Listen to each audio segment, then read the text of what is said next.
At the end of every school year, students receive their yearbook. You probably remember flipping through the pages of your yearbook, reminiscing over what happened throughout the year, and reflecting on the transformation of you and your classmates as you head into the new year. One of the honors reserved for the graduating class was Superlatives, handing out honors like Best Dress, Most Likely to Succeed, Class Clown, and more. Now that we've wrapped up the 22-23 season, I've got some superlatives to give out to players and teams in my NBA yearbook. Without further ado, straight out the gate, let's get it, boy.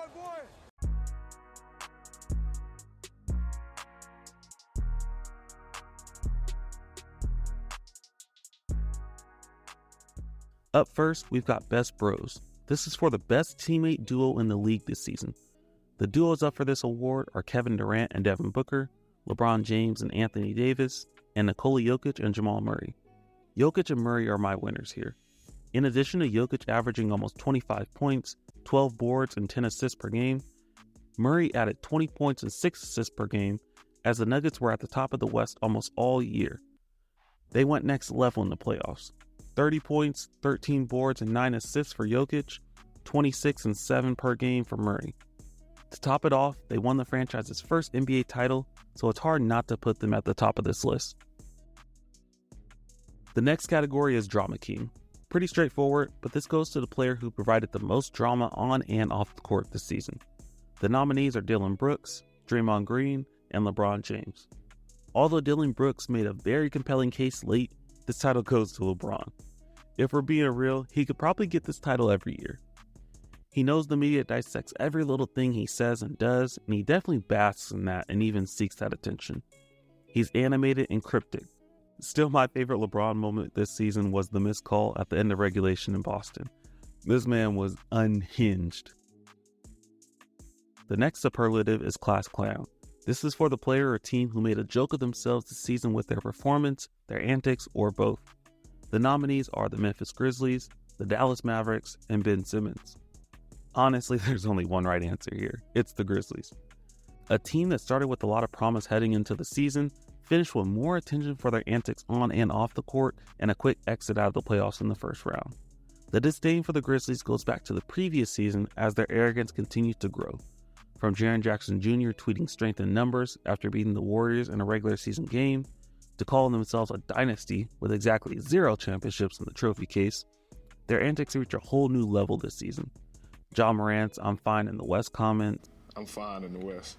getting into a back and forth with Shannon Sharp courtside, Ja's first suspension, Whose gun were you holding? Well, the gun wasn't mine. Dillon Brooks talking the most trash in the playoffs while the Monstars took all his talent. I got it. I got his talent. The Grizzlies squandered a prime opportunity to make a finals run and actually get the hardware to back up their talk. I don't respect no one until they come and give me 40. Several days later.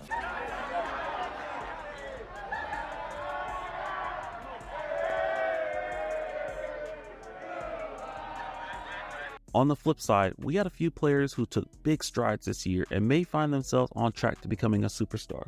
So this category is most likely to become a superstar. The nominees are De'Aaron Fox, Shai Gilgeous-Alexander, and Jamal Murray. Tough choice, but Jamal Murray has to be my pick here. Although he's the only one who has a second option on their team, I think he'll have the most opportunities for superstar moments given how good the Nuggets are. In his last 2 playoff runs, Jamal has significantly upped his scoring and has been lights out in so many big moments.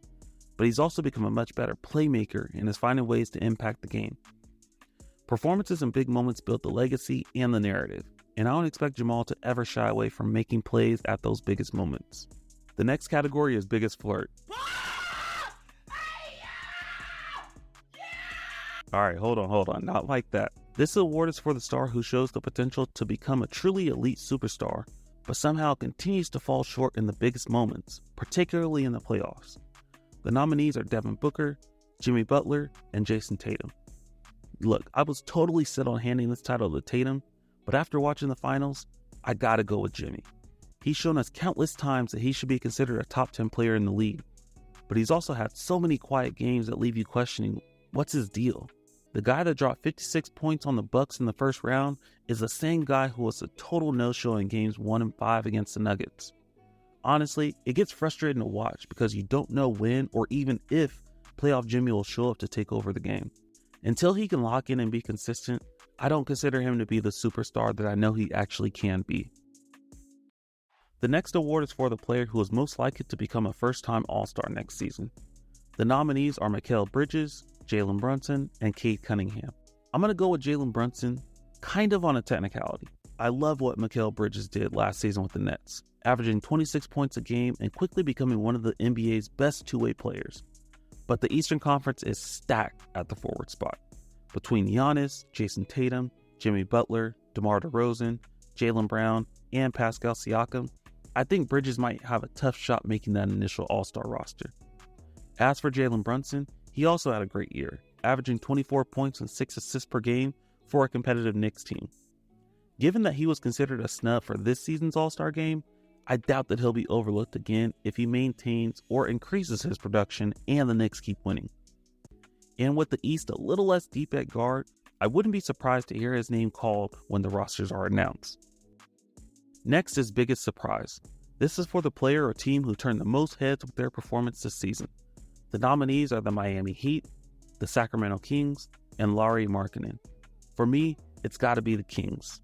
I think a lot of fans didn't want to believe the hype, but they were excellent all season, especially offensively. It was great to see the city rally around them as they broke their 16-year-long playoff drought, the longest in NBA history. It was especially awesome to see the love that De'Aaron Fox was getting from mainstream media and stepping up in the clutch countless times throughout the year. Although they lost in the first round to the then defending champs, no one expected to see them in that moment. Next is most disappointing, the player or team that performed well below expectations. The nominees are the Memphis Grizzlies, the Dallas Mavericks, and the Golden State Warriors. Look, I know all that stuff I said about the Grizzlies earlier, but I'm going to give this to the Warriors. As the defending champs, I expected a much better title defense than they gave. Although they lost a few bench players, they brought back mostly the same core players, and the young guys were supposed to be primed for bigger roles. The run at a second dynasty fell flat from the jump. From Draymond punching Jordan Poole to a lot of inconsistency all season, including one of the worst road records in the league. Although they made it to the second round, it just never felt like the team was good enough to contend, which is bad because the talent was really there all along. Best dress goes to nobody. I'm only 31, but this generation has me feeling so much older. These dudes dress so different nowadays. I mean, don't get me wrong, more power to them, but this style just ain't for me. Next is for the underclassmen most likely to go to prom. This award is for the young team that I think has the best chance to make the playoffs next year. And the nominees are the Charlotte Hornets, the Detroit Pistons, and the Oklahoma City Thunder. Here I've got to roll with the Thunder. I love how SGA has evolved as a player since being traded to OKC, and Josh Giddey has the potential to become a fantastic second option. With the great supporting cast they have with young guys like Lou Dort, Jalen Williams, and even more young guys off the bench, I think they'll be one of the most intriguing teams in the league, especially once they get Chet Holmgren back from injury. Next is most likely to transfer. This is for the player who is most likely to switch teams this offseason. Now, Bradley Beal has already been traded since I started making this video, so he's no longer on the list. The nominees are now down to Jaylen Brown, James Harden, and Damian Lillard.